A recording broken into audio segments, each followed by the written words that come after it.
ඔන්න අදත් සුපුරුදු විදිහට වාට අලුත් වගාවක් පිළිබඳ තමයි දැනුම අරගෙන ඉන්න හිතන් ඉන්නේ. ඔව් මෙන්න තියෙනවා ඒරියා එක. අද අපි හිතුවා මෙන්න මේ ඒරියා එකේ පොඩි ඉඟුරු වගාවක් කරන්න. ඉතින් අපි ඉස්සරහට බලමු කොහොමද මේ ඒරියා එකේ අපි ඉඟුරු වගා කරන්නේ කියන එක. මුල ඉඳලම මම ඔයාලට මේ දැනුම අරගෙන ඉන්න තමයි හදන්නේ. අපි බලමු කොහොමද වැඩේ වෙන්නේ කියලා ඉස්සරහට.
ඔව් යාළුවනේ, අපි කලින් කියපු ශේෂ්ත්‍රය දැන් මෙන්න මේ විදිහට අපි බැක්වර්ඩ් එකක් මාර්ගයෙන් පොළවේ පස් පෙරලමින් මේ විදිහට පාත්‍ය ටික සකස් කරගෙන දැන් යනවා. පාඩම එක පේනවා ඇති. තාම අපේ වැඩේ වෙන ගමන් තියෙන්නේ. එතකොට සාමාන්‍යයෙන් මේ එක පාත්‍යයක් කියන්නේ සාමාන්‍යයෙන් කියන්නේ අඩි 10ක් දෙකක් ගන්න, පළල අඩි 3.5ක් ගන්න කියලා තමයි නිර්දේශ කරන්නේ මේ වගාවේදී. එතකොට මේක අපි දාන්නේ පොල් එක්කනේ. එතකොට පොල් එක්ක අපි පාත්‍ය දාද්දී ඒක අපිට පොල් පැල තියෙන විදිහට, පොල් පෙළි තියෙන විදිහට අපිට සාමාන්‍යයෙන් දිග අපිට වෙනස් කරගන්න පුළුවන්. ඒ වුණාට මම පළලට දාලා තියෙන සාමාන්‍යයෙන් මේක අඩි 3.5 වගේ තමයි. එතකොට අඩි 3.5ට පළලක් දාලා ඊට පස්සේ සාමාන්‍යයෙන් අඩි 1.5ක වගේ කාණුවක් දාගන්න වෙනවා අපිට මේක පාත්‍යයක් වටේට. ඒ වගේම හැම පාත්‍යයක් වටේටම ඒ වගේ අපිට කාණුවක් සකසා ගන්න වෙනවා. මොකද ජල වහනය කියන එක ඉතාම වැදගත් මේ වගාවේදී. එතකොට දැනට අපේ වැඩේ තාම යන ගමන් තියෙන. ඒතර මේ පාත්‍ය තාම හැදෙන ගමන් තියෙන්නේ. එතකොට අපි බලමු ඉස්සරහට මේක කොහොමද වෙන්නේ කියලා. මම මේ වගාව අපි දානකම් මේ වගාවේ පළදාන ගන්නකම මම ඔයාලට වීඩියෝ එක මගින් ඔයාලට විස්තර කියලා දීගෙන යන්න තමයි මම බලාපොරොත්තු වෙන්නේ. හරි අපි වැඩේ ඉස්සරහට යන් එහෙමු.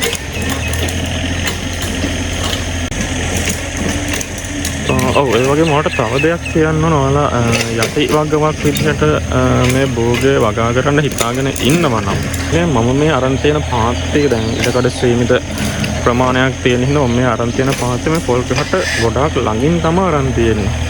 ඔයාලට පුළුවන් නම් ඔයාලා මේ වගේ දෙයක් කරන්න බලාපොරොත්තු වෙනවා නම් ඔයාලා මේ පොල් ගහේ ඉඳලා සාමාන්‍යයෙන් අඩි 6ක් 12ක් වගේ අතර පරතරයක් තියාගන්න පාත්‍යයක් දාද්දි. මොකද ඔයාලා පොල් කඩද්දී උතර පොල් ගස් වලට පෝර දාද්දී මේ විදිහට ළඟින්ම ගත්තොත් ඒක ටිකක් හරදර වෙන වැඩක්. මොකද පොල් කඩද්දී මේ ෆේස් එකට වැටෙන්න පුළුවන් පොල් ගෙඩි. ඒකින්ද වගාව පොඩ්ඩක් වගාවට හානි වෙන්න පුළුවන්. ඒකින්ද හොඳම දේ තමයි පොල් ගහට සාමාන්‍යයෙන් අඩි 6 අඩි 12 වගේ අතර දුරක් තියලා මේ වගේ පාත්‍යයක් දාගන්න එක තමයි ඔයාලට හොඳ. ඒක ඔයාලා හිතලා බලන්න. ඒක ඔයාලගේ තීරණයක්. දැන් අපි පස් පෙරලලා ඉවරයි. පස් පෙරලා පාත්‍රය ටික සකසාගෙන ඉවරයි මේ වෙද්දී. ඒතකොට අපිට දැන් තියෙනවා මේකේ තියෙන මේ පාත්‍ය අනවශ්‍ය මුල් කැලි එතකොට ඒ වගේ දේවල් ඉවත් කරන්න තියෙනවා. අපි ඒවත් ඉවත් කරලා බලමු කොහොමද එතකොට අපේ වැඩේ සාර්ථක වෙලා තියෙනවද අපිට ඕන විදිහට වැඩේ වෙලා තියෙනවද කියන එක මේ ශ්‍රේෂ්ඨ හදාගත්තට පස්සේ ඔයාලට පේනවා ඉතින් මේකේ තැන් වල ගොඩාක් තියෙනවා මුල් වර්ග තනකොළ වර්ග වගේ දේවල්. ඒක වෙලා තියෙන්නේ මේ සාමාන්‍යයෙන් අපි ඉඟුරු වගා කරන්න යද්දී ඒ ඉඟුරු වගා කරන ප්‍රදේශය සම්පූර්ණයෙන්ම උදුරු ගා ගන්නවා. මොකද මේ ඉඟුරු සාමාන්‍යයෙන් වෙනත් තියෙන ඒවල් තනටිත් එක්ක තරංග කරනවා අඩුයි. ඒක නිසා මුළු ශ්‍රේෂ්ඨම සාමාන්‍යයෙන් උදුළු ගහ ගන්න ඕනේ. එතකොට මේ ප්‍රශ්නේ ඔයාලට එන්නේ නැහැ. මොකද මම දැන් මේ කරලා තියෙන උදුළු ගන්න නැතුව තමයි තනිකර මේ භූමියේ බිම් සකස් කරන්න පටන් අරගෙන තියෙන්නේ. ඒකයි මේ විදිහට මේ ගොඩක් මුල් වර්ග තියෙන්නේ.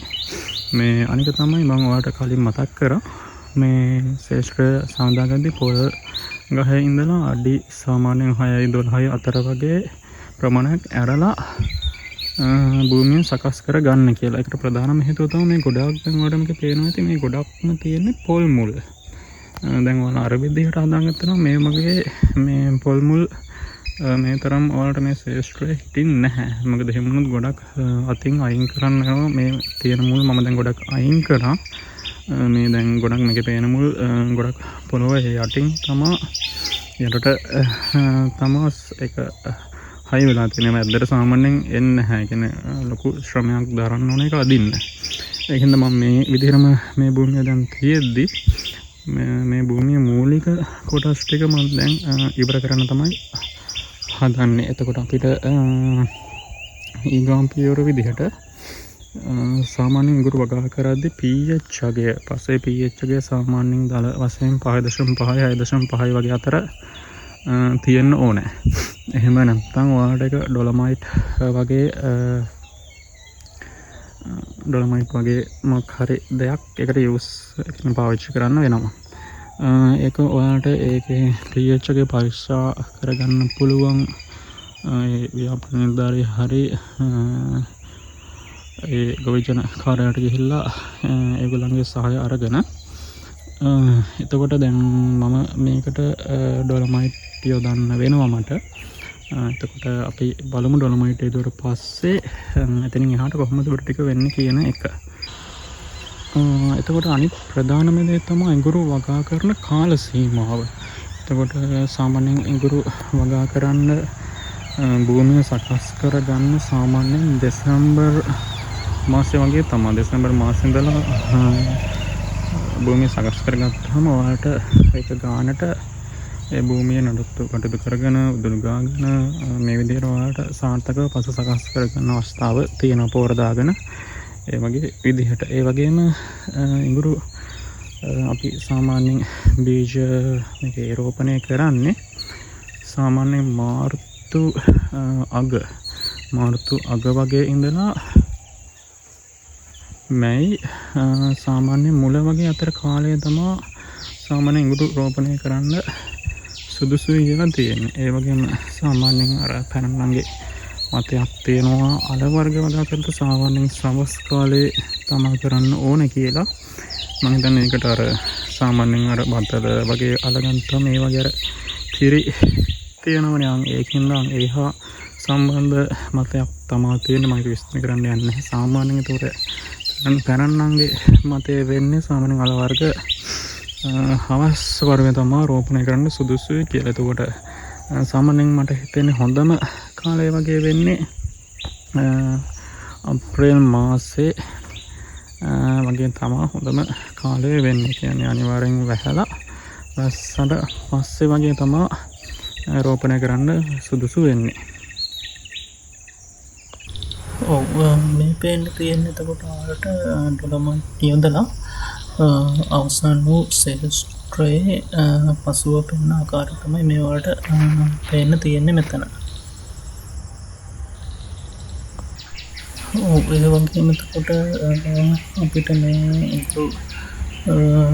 වගාවට ජල සම්පාදනයක් අවශ්‍ය වෙනවා. මොකද කාර්ය බහුල කෙනෙකුට මේකට වතුර සපයන්න ටිකක් අමාරුයි. කියන්නේ සාමාන්‍යයෙන් බටකින් වගේ හින්දා හොඳම දේ තමයි මේකට විසරුම් ජල සම්පාදක ක්‍රමයක් භාවිතා කරන එක. දැන් අපි ඒ විසරුම් ජල සම්පාදන ක්‍රමය තමයි දැන් මෙතන අපි හදන්න බලාපොරොත්තු වෙන්නේ. අපි එහෙනම් බලමු කොහොමද මේ වැඩේ වෙන්නේ කියන එක.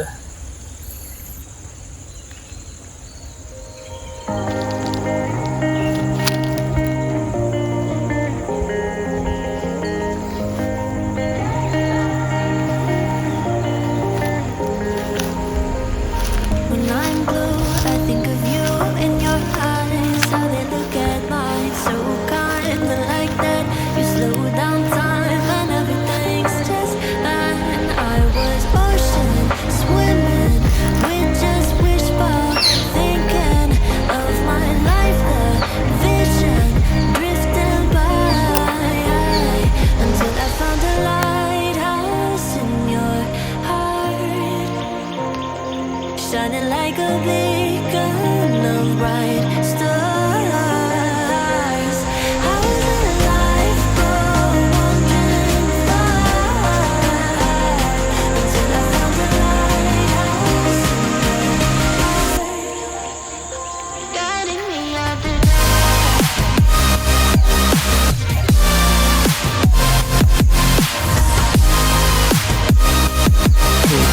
මේ පේන්නේ ඔයාලට අපි එදා මේ පස සකස් කරපු ශේෂ්ත්‍රය දැන් එදායින් පස්සේ සතියක් ඔය ගිහිල්ලා තියෙනවා. දැන් අපි මේකට ඩොලොමයිට් එහෙම දාලා තියෙන්නේ. කියන්නේ නිකන් මුකුත් නැහැ මේ පාත්තියක නිකන් ඩොලොමයිට් ටිකක් හොයලා ඉහගෙන යන්න. එහෙම දාලා ඒක පස් පෙරලලා පුළුවන් නම් සති දෙකක් වගේ තියන්න. අද අපි කරන්න යන්නේ මේ ශේෂ්ත්‍රයට කාබනික පොර ටිකක් දාන්න තමයි හදන්නේ. අපි බලමු දැන් මට පස්සේ කොහොමද කියලා. හරි අපි එන වැඩේ පටන් ගමු. මේක අර ජල සම්පාදන සිස්ටම් එකකුත් මම දාලා තියෙනවා. ඒකත් මම දාන විදිහ ඔයාලට කියලා දෙන්නම්. හරි එහෙනම් අපි වැඩේට යමු. ඔව් මම කලින් සඳහන් කරා වගේ අපි දැන් කුකුල් පොරත් මේකට ශේෂ්ත්‍රයට යොදලා ඉවරයි. ඊට පස්සේ මම 10 වගේක් දාලා තියෙනවා. මේ කර 10 මේ වෙලාවට කරන ගමන් තියෙන්නේ. ඊට පස්සේ ඒකත් මේක උඩට දාලා මේකෙන් බිම නැවතරක් උදැල්ලන් මාර්ගයෙන් පස්ස පෙරලන්න වෙනවා. ඊට අමතරව මට ඔයාලට කියන්න අමතකුණා මේ සාමාන්‍ය ශේෂ්ත්‍රයට ඩොලොමයිට් දාන්නේ අර යම්කිසි පස්සේ pH අගයක් තියෙනවා. ඒක මම කලින් සඳහන් කරලා තියෙනවා. pH අගය අඩු හෝ වැඩි නම් තමයි ඩොලොමයිට් යොදන්න. නැත්නම් ඩොලොමයිට් වගේ දෙයක් යොදන්න අවශ්‍ය නැහැ. හරි අපි එහෙම පීගා කොටසින් බලමු ඉතුරු වැඩ ටික කරන්නේ කොහොමද කියන එක. ඔව් අපි දැන් මේ ශේෂ්ත්‍රයට හදාගත්ත 10 මිශ්‍රණය දාලා ඉවරයි. එතකොට ඔයාලට පේනවා ඇති මේ වගේ තියෙන කටුකය ඔයාලා හදාගන්න මෙන්න මේ විදිහට. මොකද මට තියෙන සීම්ට කාලෙත් එක්ක තමයි මම මේ වැඩේ කරගෙන මට හරියටම හරි ප්‍රමිතිර කට 10 ටික හදාගත්තේ නැහැ මම මේ වෙලාවේ. මෙන්න මේ වගේ වෙනවත් කර 10 ඔයාලා හදාගන්න ඒවම කියලා දීලා තියෙන විදිහට. හරි දැන් අපිට කරන්න වෙන්නේ මේ අපි මේ දාගත්ත 10 ටික ඒතකොට මේ 10 වලට යටින් කුකුල් පොඩක් තියෙන මම ඒක ඔයාලට කලින් පෙන්නුවා. ඒ දාලා තියෙන මිශ්‍රණය මේ ආයෙත් මේ පස් ටික අපි පෙරලා ගන්න ඕනේ. හරි මම දැන් මේ වැඩේ කරන්න හදන්නේ. ඒ වැඩේ කරලා ඉවරනම් පස්සේ අපි බලමු කොහොමද මේ ශේෂ්ත්‍රය තියෙන්නේ කියන එක.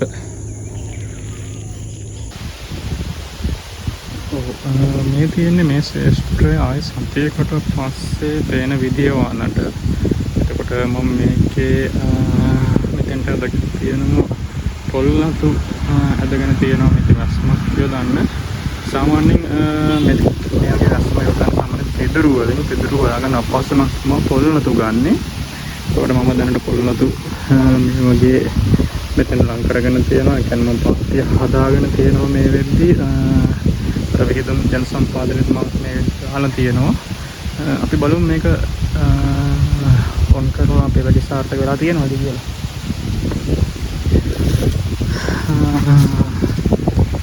බලමු අපේ ජල පද්ධතිය තත්ත්වය කොහොමද කියලා මම ඔයාලට කියලා දෙන්නම්. මේ වගේ විසරුම් ජල සම්පාදන පන්තියක් හදාගන්නේ කොහොමද කියන එක. හරි දැන් අපි ලං කරලා බලමු.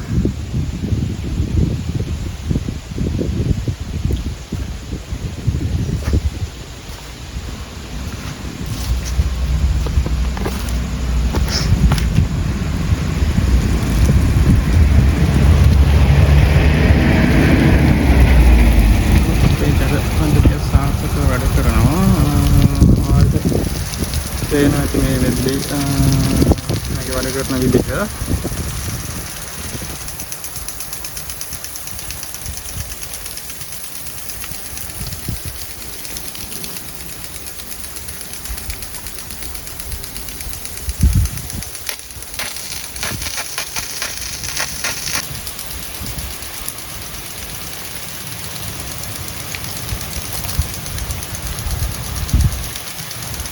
ඔව් මෙතන ඔයාලට දෙයක් කියන්න තියෙනවා. දැන් ඔයාලට පේන ඇති සමහර ඒ වගේ වතුර ඈතට ගෙදෙනවා.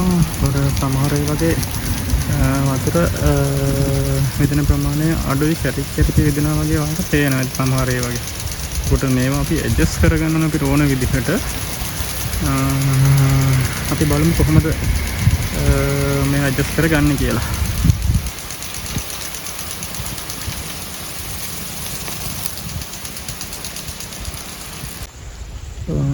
එතකොට ඔයාලා පේනවා වගේ මම මේක අරන් තියෙන කෙලින්ම මෝටරකින් තමයි මත වෙන විදිහට හදලා තියෙන මේ ලොකු බටේ දිගේ මෝටරෙන් මේකට වතුර එනවා. ඊට පස්සේ මම මෙතනින් කෙලින්ම මෙහාට තමයි ලයින් එක ගෙනහිල්ලා තියෙන්නේ. ලයින් එක ගෙනහොත් ඒ පාත්‍ය හතරක් ඉඳලා මැද දෙකට තමයි මම ජල පද්ධතිය සකස් කරලා තියෙන්නේ. ඒතර මැදකට දානකොට දෙපැත්තේමත් අපිට තෙමෙනවා. ඒ වගේම අර මේකේ ජල විසරුම් පද්ධතියම සකස් කරලා තියෙන්නේ. ඒක සාමාන්‍යයෙන් මෙතනින් අනික ඒ කෙලින්නෙම ඊට චුට්ටක් එහායි. ඊට පස්සේ ඒ වගේ නිකන් ත්‍රිකෝණ ෂේප් එකට තමයි මම මේක හදලා තියෙන්නේ. එතකොට තව දෙයක් තියෙනවාට පෙන්නන්න. මේක සාමාන්‍යයෙන් අඟලේ බටයකින් තමයි එන්නේ ලොකු වෙන වතුර ලයින් එක. ඊට පස්සේ මම මේ අඟලේ වෙන බටර් ලයින් එක රෙඩි පාස්ගේ උඩා කරන තියෙනවා භාග්‍ය බටයකට. භාග්‍ය බටෙන් තමයි ඒක ඔක්කොම පැටි කරගෙන ෂකට් එකෙන් ගාලා භාග්‍ය බටයක් දාලා මෙන්න මේ වගේ ජල විසරණ විසරුම් උපාංගයක් තමයි මම මෙතෙන්ට සාදි කරලා තියෙන්නේ. ඔයාලට කලින් මතක ඇති මම මේක මුලින්ම දාද්දී මේ වතුර එක එක විදිහට සමහර වෙලාවට ගොඩක් ඈතට විද්දා සමහර වෙලාවට ළඟට විද්දා ඒ වගේ. දැන් මේවා මම ඔක්කොම මට ඕන විදිහට ඇඩ්ජස්ට් කරගෙන තමයි තියෙන්නේ.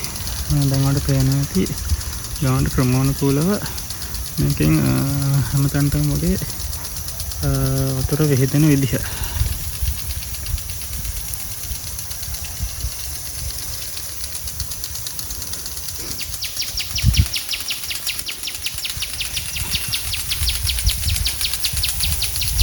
හැම පාන්තියම වගේ මේ විදිහ හොඳට තෙමිලා තියෙනවා.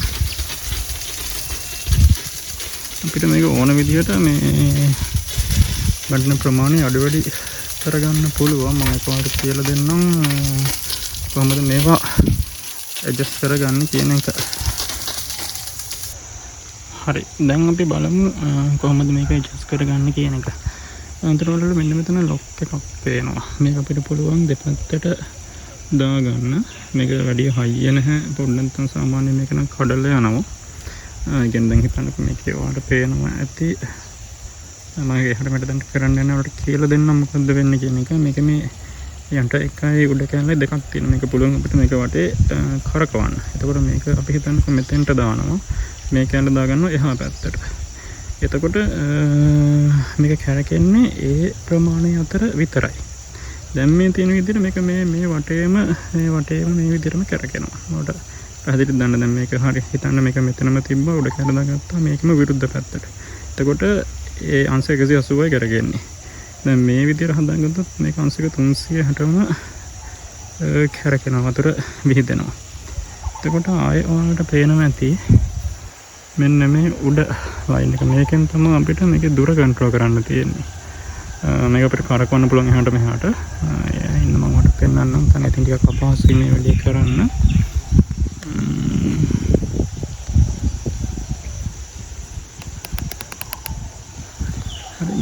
මට පේනවද දන්නේ මම මේක කැරකෙම ඒතකොට මේක මෙන්න විදිහට ලං වුණා.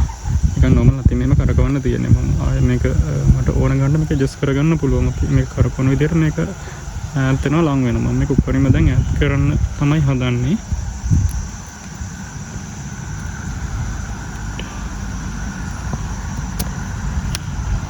ඔන්න මම දැන් කැරකුවා. දැන් මම මේක උඩරිම ඈත් කරමින් ඉන්නේ. මට ඕන ගන්න ඒ විදිහට මේකේ මේ චලයේ වේදන දුර ප්‍රමාණය වලට එහාට මෙහාට කරලා වෙනස් කරගන්න පුළුවන්. ඒක තමයි ඉතින් මේ ජල සම්පාදන ඒකනේ ජල සම්පාදන සිස්ටම් එක හදාගන්න විදිය හරිම සරලයි මේක. වඩාමනකට දෙතනක් තිබ්බොත් කමෙන්ට් එකක් දාන්න මම කියලා දෙන්නම්. මම හිතනකොට දල අදහසක් මේක නැති කියලා. ඒක මේ හැම මේ බට ලයින් එකක් නෝ මේ කනෙක්ට් කරන හැමදේම හાર્ඩ්වෙයාර් වල ගන්න තියෙනවා. මේ තමයි ටිෂු එකක් ගහලා තියෙනවා නිකන් නෝම සාමාන්‍ය දැනීම මෙතන මේ වගේ එකක් දාලා තියෙනවා. ඒකට තමයි අපි මේ ලයින් එක සෙට් කරලා තියෙන. මෙතන මේක අර වගේ ඇඩ්ජස්ට් කරගන්න පුළුවන්. ඒතකොට මේක අඟලේ බටෙන් ඇවිල්ලා භාග බට වලට තමයි යන්නේ. මේකන මම එහෙම දාලා තියෙන්නේ. මට මේක ප්‍රෙෂර් වැඩි කරගන්න පීඩන වැඩි කරගන්න තමයි මම මේ විදිහට හදලා තියෙන්නේ. මේ ලොකු වතුර පාරක් ගිහලා එතනින් කුඩා වතුර පාරකට හැරෙද්දී ටිකක් අපිට පීඩනය වැඩි කරගන්න පුළුවන්. මොකද විසරුම් ජල සම්පාදනයකට අත්‍යවශ්‍යම කාරණය වෙන්නේ පීඩනය. මේ පීඩනය මත තමයි මේ විසරුම් ජල සම්පාදන ක්‍රමය අපිට ඕන දුර ප්‍රමාණයට හදාගන්න පුළුවන් වෙන්නේ. එතකොට මේක පාන්තිත් සාමාන්‍යයෙන් මීටර් 30 විතර දුර පාති තමයි මම හදලා තියෙන්නේ. මේ පාන්තික පළල සාමාන්‍යයෙන් අඩි 3.5 වගේ තමයි මම පළල අරන් තියෙන්නේ. ඒක මම ඔයාලට කලින් කියන නැති කොට ගිය සතියේම දාපු පොර තාම තැන් වල තියෙනවා. ආඩ පේනවා ටික අර 10යි රුපියල් පොරයි ඒවා තැන් වල තියෙන මේ ඔක්කොම මම ඔයාලට කලින් කියලා දීලා තියෙනවා. එහෙනම් මම ඊගාමකට මේකෙන් ඉඳලා හිටවන විදිහ කියලා දෙන්නම්. මම කොටස් විදියට තමයි මේ වීඩියෝ එක ගන්නේ. මම කලින් කිව්වා වගේ මට මම තනියම මේ දේවල් කරන්නේ ටිකක් අපහසුයි වීඩියෝ කරන ගමන් මේ දේවල් කරන්න. ඔයාලට අපහසුයි දැන් තියෙනවා නම් මට කමෙන්ට් එකක් දාන්න. මේ ඔබට පේන්න තියෙන්නේ මේ අපි හිටවන්න සූදානම් කරගත්ත බීජ. එතකොට මෙතන කිලෝ සාමාන්‍යයෙන් 36ක වගේ ප්‍රමාණයක් තමයි තියෙන්නේ. මේක මම සාමාන්‍යයෙන් ග්‍රෑම් 40 50 වගේ අතර පොඩි කෑලි වලට කඩාගෙන තමයි මේක තියෙන්නේ. මේක සාමාන්‍යයෙන් දැන් මෙතෙන්ට මම දාන්න කලින් මේ බීජ වලට යම් ප්‍රතිකාර කරා. එකක් තමයි දිලිනාශකයක මේ බීජ දාන්න ඕනේ. අනිත් එක තමයි කෘමිනාශකයකත් මේ බීජ දාලා පුඟවලා මේ විදිහට වේල ගන්න එක තමයි වඩා හොඳ. එතකොට දැන් මම කරන්න හදන්නේ දෙකම කරගත්තට පස්සේ ඒ කියන්නේ සාමාන්‍යයෙන් හිතන්නකො දැන් මම කොහොමද දිලිනාශකයක දාන්න ඕනේ කියලා. මම දිලිනාශකේ මොකක්ද කියන කමෙන්ට් එක දාලා තියන්නම්. ඒ දිලිනාශකය දාලා විනාඩි සාමාන්‍යයෙන් 30ක් වගේ පැගෙන්න තියන්න. ඊට පස්සේ සාමාන්‍යයෙන් මේ වගේ තුනී කරලා සාමාන්‍යයෙන් පවනේ වේලන්න අවුව තදට වැටෙන්නේ නැති නෝමල් හුලඟින් වගේ වේලෙන්න දෙන්න. ඊට පස්සේ ඒ විදිහට වේලුවාන් පස්සේ ඊගාට කෘමිනාශකයේ ගිල්ලලා තියන්න. ඒකත් වගේම වේලෙන්න තියන්න. ඊට පස්සේ මේ විදිහට වේලුවාන් පස්සේ හොඳම දේ තමයි ඔයාලා කරන්න 10ක් තියෙන්නේ. අර මම දැන් කර 10 කරන 10 වගේ ගෙනාවනේ. එක කොටසක් මම ඉතුරු කරගත්තා. ඒ 10 මුලින් තුනීවට අතුරන්න. තුනීවට අතුරලා ඊට පස්සේ මේ ඉඟුරු බීජ ටික එක උඩින් මේ වගේ තුනී කරන්න. ඊට පස්සේ මේ විදිහට ඉඟුරු බීජ තුනී කරගත්තට පස්සේ ආයතර 10 තුනීවට ඒක උඩින් ඉඟුරු බීජ උඩින් දාන්න. එහෙම දාන සාමාන්‍ය සතියක් වගේ තියන්න. ඊට පස්සේ බලමු මොකද වෙන්නේ කියලා. මම ඔයාලට දැන් ඒ ඉඟුරු බීජ ටිකේ මම කියපු ක්‍රමයට දාලා මම ඔයාලට වීඩියෝ එකක් ගේන්නම්. මොකද මට කරන ගමන් ඔයාලට වීඩියෝ ගේන්න බෑ. ඒක ටිකක් අපහසු කාර්යයක්. මොකද මම තනියම මේ දේවල් කරන්නේ. අතරතර වීඩියෝ කරන්න අමාරුයි. ඉන්න මම කරාට පස්සේ ඔයාලට පියවරෙන් පියවර මම කරන විදිහ වලට කියලා දෙන්නම්. හරි අපි ඒකට බලමු එහෙනම්. ඔන්න දැන් ඔයාලට පේනවා ඇති මම 10 ටිකක් මෙතනදී ඉඟුරු ටික අයින් කරලා මේ වගේ තුනීවට හදාගෙන තියෙනවා. දැන් මම කරන්න යන්නේ මේ තියෙන ඉඟුරු බීජ ටික මේ 10 උඩින් තියන්න. උඩින් තියලා ආයෙ පාරක් ඒකට මේ වගේ 10 තට්ටුවක් හදාගන්න තමයි දැන් මම හදන්නේ. මෙන්න මේ විදිහට තමයි ඊගා පියවර අපි කරන්නේ.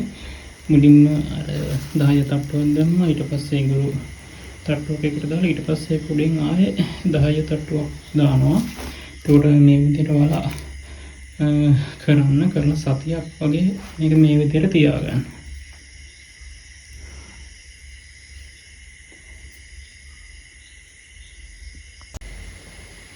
මෙන්න මේ විදිහට හොඳට වහන්න ඉඟුරු ටික ඔයාලා දාලා මේ විදිහට මේ තුනී කරලා තියන්න.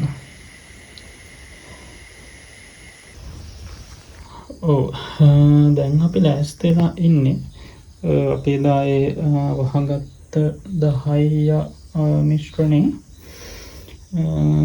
ඒ 10 මිශ්‍රණෙන් ඉඟුරු ටික අරගෙන මේකට නැවත ප්‍රතිකාරයක් කරන්න. මොකද අපි හෙට තමයි මේ ටික මේ ශේෂ්ත්‍රයේ තමයි හදන්න ඉන්නේ. එහෙනම් ඒ හදන්න ඉන්න කලින් දවසේ හෝ පැය 6කට 7කට විතර කලින් මේ කියන බීජ ප්‍රතිකාරය මේකට කරලා තියන එක සුදුසුයි කියලා මම විශ්වාස කරනවා. හරි අපි බලමු මම මේක ගොඩ ගන්න හදන්නේ.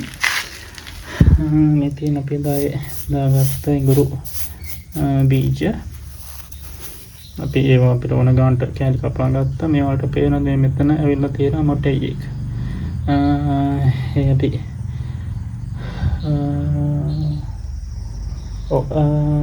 මේකට සාමාන්‍යයෙන් හේතුව තමයි සාමාන්‍යයෙන් ඉඟුරු අලේ ගරවල සාමාන්‍ය මාස 12ක් මාස 13ක් ඔය ගියන් පස්සේ අපිට මේක මේ 10 ගොඩේ මේ විදිහට සාමාන්‍යයෙන් තුනී කරලා තියාගන්න පුළුවන්. සාමාන්‍ය මාස 2ක්වත් අඩුම තියාගන්න පුළුවන්. ඒ කියන්නේ උපරිම සාමාන්‍ය මාස දවස් 15ක් වගේ යද්දි මේක මෙන්න මේ විදිහට මොටයියෝ දාන වලට බලා ගන්න පුළුවන්. එතකොට මේක ප්‍රධානම තියෙන දෙයක් තමයි අපිට මේකෙන් දැනගන්න පුළුවන් පළවෙනි බීජ මොනවද පළවෙනි නැති බීජ මොනවද කියලා. මොකද මේ පළවෙනි නැති බීජ මේ නෝමල් නරක් වෙලා යනවා. පළවෙනි බීජවල මේ වගේ මොටයියෝ දානවා. රයිඩ් එකක් එන්නේ නැති. දැන් බලමු පීගාව බීජ ප්‍රතිකාරය කොහොමද කරන්න කියන එක මම ඔයාලට වීඩියෝ මාර්ගයෙන් මේ වගේ ප්‍රායෝගිකව මේ පෙන්වන්න. මොකද කලින් මට බීජ ප්‍රතිකාර ටික කරන්න බැරි වුණා. ඒ කියන්නේ කරන්න බැරි වුණා නෙමෙයි සෝරි මේ ඔයාලට පෙන්වන්න බැරි වුණා තියෙන මේ කාර්ය බහුලත්වය නිසා. ඒ බීජ ප්‍රතිකාරය කරන්නේ කොහොමද කියලා මම ඔයාලට මේ බීජ ප්‍රතිකාර කරන අතරතුර මම ඔයාලට විස්තර කරන්න. ඔයාලට අයිඩියක් ගන්න පුළුවන්. එතකොට ඒක කොහොමද කරන්න කියන එක මේක දිහා බලාගත්තොත්. හරි එහෙනම් මම මේ ටික උඩ අරගෙන මම බීජ ප්‍රතිකාර කරන තැනට මේ ටික අරන් යන්න තමයි දැන් හදන්නේ. එතකොට මේ තියෙන්නේ මම දැන් අර 10 ගොඩෙන් අරගෙන දේශම් වලට දාගෙන තියෙන මේ ඉඳුරු බීජ ටික මම මේ විදිහට තුනකට දාගත්තේ. මට එකකට දාගන්න ඉඩ මදි මේවා. මොකද ලොකු දේශමක් නැහැ. ඒතකොට මේ වගේ මේ ඉඳුරු බීජ දාලා මේකෙන් සාමාන්‍යයෙන් අඟලක් වගේ උසට වතුර පිරෙන්න දෙන්න. ඒතකොට වතුර පිරෙනහම මම ඔයාලට පෙන්නන්නම්.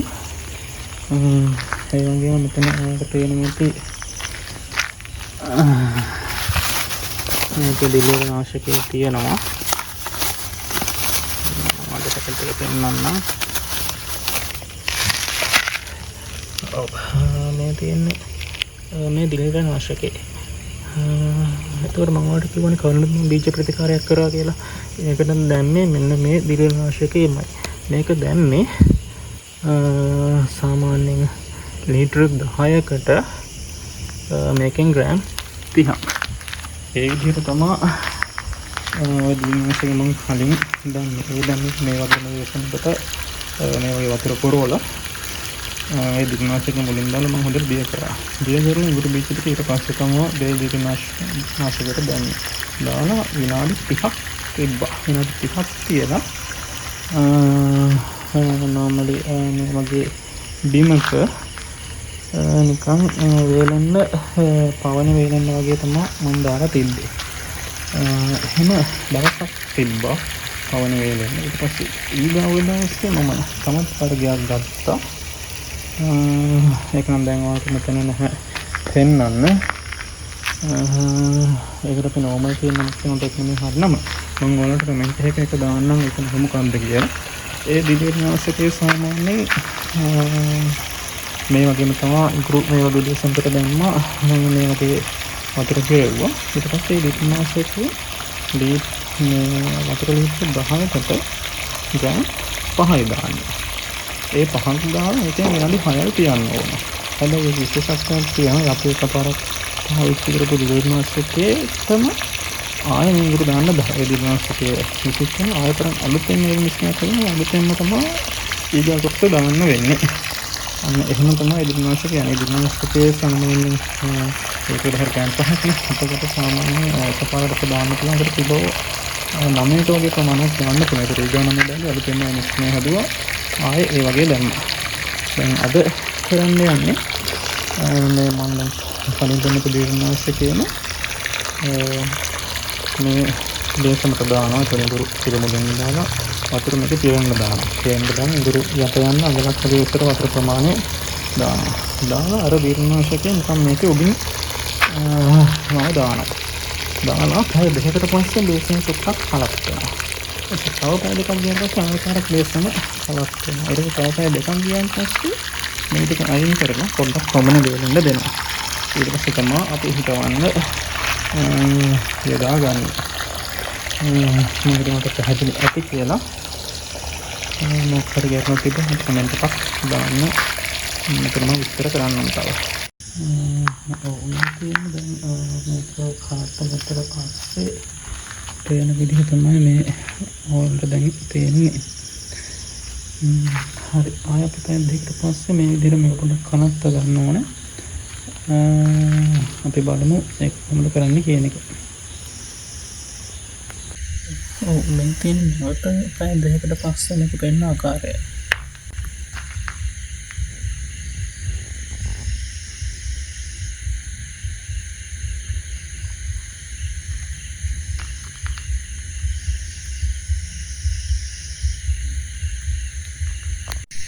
ඔය පැය ගානක් ගියන් පස්සේ ඊට පස්සේ අපි මෙන්න මේ විදිහට තමයි මේක පවන වේල ගන්න ඕන.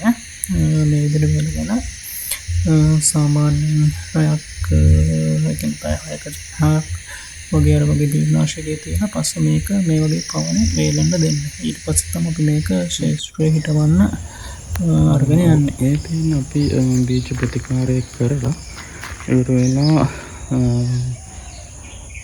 ඊයරා කියන්නේ අද ඊයරා සාම 12කට වගේ බීජ ප්‍රතිකාර කරලා ඉවර වෙලා මේක දිහර මේ බීජ ටික හදාගත්තා. ඒකෙන් ටික සාමාන්‍යයෙන් මත කවන වගේ වේලෙන්න. ඒතකොට දැන් අපි කරන්න යන්නේ මේ ටික ශේෂ්ත්‍රයට අරන් ගිහිල්ලා අද හිටවන්න තමයි අදහස් කරගෙන ඉන්නේ. හරි අපි ශේෂ්ත්‍රයට යන් එහෙම.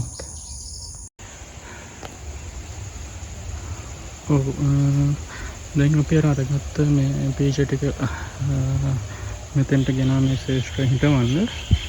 මේ විදිහ මේ ශේෂ්ත්‍රය අපි වලවල් කපල ඉවරයි. සාමාන්‍යයෙන් වල පේනවද දන්නේ සාමාන්‍යයෙන් මේකේ වලක් කම්පೌন্ড සාමාන්‍යයෙන් කියලා තියෙන්නේ මීටර් 25ක් වගේ දිගකුත් 25ක් වගේ පළලකුත් ගන්න කියලා තමයි කියන තියෙන්නේ. සාමාන්‍යයෙන් අපි මේ විදිහට තමයි කපාගෙන තියෙන. ඉතින් මෙතන තියෙනවා TSP කියන පෝර වර්ගය. සාමාන්‍යයෙන් අපි මේ වලකට දාන්නේ මේක ගිනි පෙට්ටි පියනකින් සාමාන්‍යයෙන් 4-3ක් වගේ පිරෙන්න තමයි මේ TSP පෝර ප්‍රමාණය අපි වලකට යොදාගන්නේ. මම මේකට මේ end cap එකක් use කරන්නේ. මේ end cap එක භාගයේ end cap එකක්. මේකෙන් එකක් කියන්නේ සාමාන්‍ය ගිනි පෙට්ටි පියනකින් 4-3කට වගේ සමාන වෙනවා. මම මේක ඒසියට මේක තමයි පාවිච්චි කරන්නේ. මේ වගේ එකෙන් පෝර අරගෙන මේ වලට මේ විදිහට දාන්න. දාලා සාමාන්‍යයෙන් අඟල් දෙක විතර පස්ටට්ටුවක් දාන්න මේක මේ විදිහට ගහන්න. මොකද නැත්තම් ඒ තියෙන පෝරවල සැර ඉන්න අපේ බීජ අලේ මැරෙන්න පුළුවන්. ඊට මේ වගේ අඟල් දෙක තුනක ක්‍රමයට පස්ටට්ටුවක් දාගෙන හොලගෙන ආපු බීජ ගන්න. බීජ කරගෙන මේ වගේ මේ කුලින් එහෙම තියෙන සාමාන්‍යයෙන් මේ බීජ ගලක් වගේ වෙන්න පස් මේකට දාන්න. නොයි විදිහට තමයි සාමාන්‍යයෙන් අපි ග්‍රෝ බීජ රෝපණය කරන්නේ. මම හිතනවා අයිඩියා එකක් එන්නද කියලා. මම ප්‍රශ්න තිබ්බොත් මට කමෙන්ට් එකක් දාන්න. මම දැන් මේකට මේ විදිහට ශේෂ්ත්‍රයට යොදලා අවසානයේ මම ඔයාලට මේ වීඩියෝ එක පෙන්නන්නම්. පාට තියෙන තැන මොන වගේද කියලා මම ඔයාලට පෙන්නන්නම්. දැන් අපි ශේෂ්ත්‍රය අර කඳ ටික ඔක්කොම හිටවගෙන ඉවරයි. අද ටික ප්‍රශ්නේ වැඩි දවසක් ලෙසට අවුමක් වැටුණා.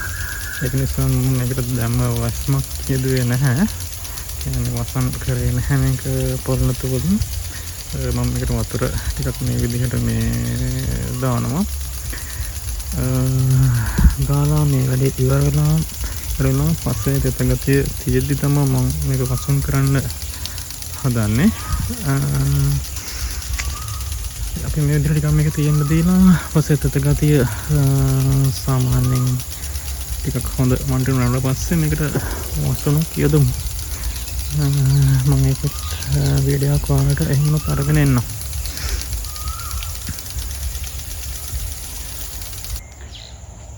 මම ඔයාලට කිව්වා වගේ දැන් අපේ ශේෂ්ත්‍රයේ වැඩ ඉවරයි.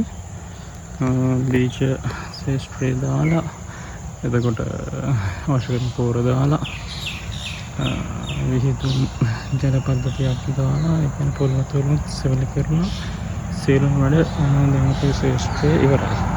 එතකොට මෙන්න මේ විදිහට තමයි ගුරුවකාව අපි කරන්නේ. පොල් වතුරට වඩා ගොඩක් හොඳට පිදුරු හොයාගන්න පුළුවන් නම් පිදුරු මේ වෙලාව අපිට හොයාගන්න පොසින් තමයි පොල් වතුරින් දාලා තියෙන්නේ. ගොඩක් හොඳයි පිදුරු වගේ දෙයක් වලට හොයාගන්න පුළුවන්. ඊට පස්සේ මේ විදිහට මේක තියන්න ඕනේ. තියලා සාමාන්‍ය වහින්න නැත්තම් සතියකට දෙපාර තුන් පාරක් වගේ ඔයාලට මේකට වතුර දාන්න සිද්ධ වෙනවා. ඒ වගේම තමයි දවස් 45ක් ගියාම අනිවාර්යෙන් මේකට පොර දාන්න ඕනේ. පොඩ්ඩක් මම ඔයාලට කියලා දෙන්නම් පොර දාන්නේ කොහොමද කියන එක. අපි මේකට පොර දාන්නේ අපි ගාව වීඩියෝෙන් එහෙම හම්බෙමු. එතකොට මෙන්න මේ විදිහට තමයි කර්තහය ඔයාලා නිෂ්පාදනය කරගන්න ඕන වෙන්නේ. එක මම මේ වීඩියෝ එක අවසානට ඔයාලට දාන්නම්. එහෙම නැත්නම් මේක බලලා මට ප්‍රශ්න තියෙනවා නම් කමෙන්ට් එකක් දාන්න. තව කටට බලන්න ෂෙයා කරන්න. ඒ වගේම මතක තව අපේ channel එක subscribe කරලා තියාගන්න. තව වැදගත් වීඩියෝ වලින් අපි ඔයාලව හම්බෙන්න.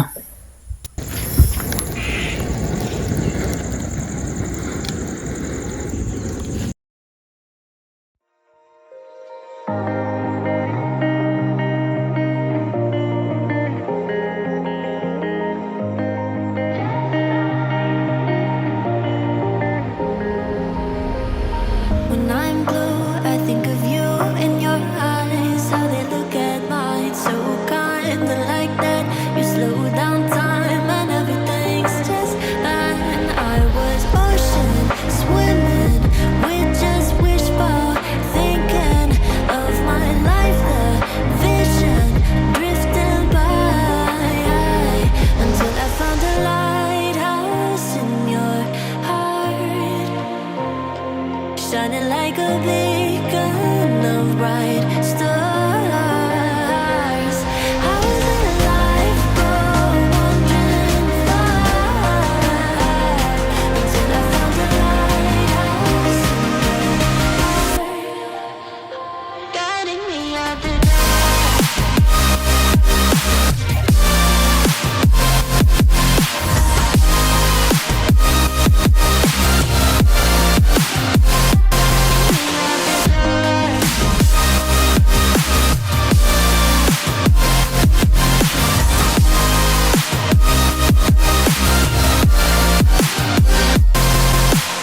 ඔයාලට පේනවද දන්නේ මේ තීරණ අපි දැන් අර කලින් දවල් හදාගත්ත 10 ගොඩ මේක මම දෙපාර තුන් පාරක් විතර මේ වටේ තියෙන 10 පොටක් ගොඩ ගහලා තියෙන්නේ උඩට. මේ වගේ මේ මේක දැන් නිමාඩුව 10 මේ පිච් එකම තියෙන්නේ. හරි දැන් මම මේක කරන්න පටන් ගත්තේ හවස 2ට වගේ. තාමත් මේක පිච්චෙන එක මං තියෙන්නේ. අපි එහෙනම් හෙට උදේට බලමු මොකද වෙලා තියෙන්නේ කියලා මේකට. මේ තියෙන්නේ පහවද උදේ මම ඊයේ රානේ ඔයාලට පෙන්නේ. ඊට පස්සේ රෑ ආය ආවේ නැහැ. පස්සේ උදේ වෙද්දි මෙන්න මේ විදිහට තමයි අපේ 10 කොට පිච්චිලා තියෙන්නේ. එතකොට අපි තව ටිකක්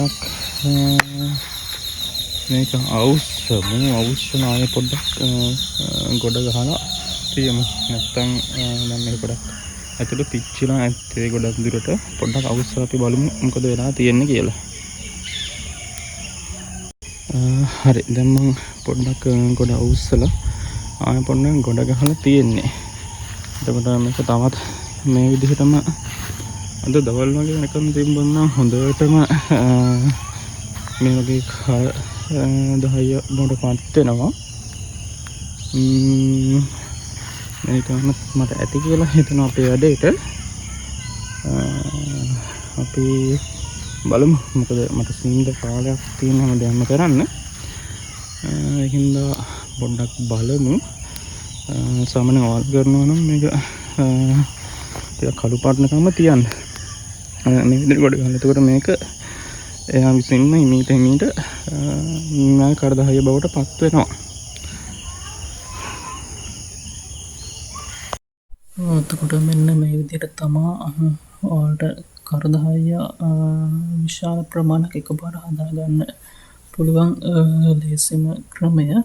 එතකොට මම කලින් ඔයාලට කිව්වා මේක ශ්‍රේෂ්ඨය කියන විදිහ.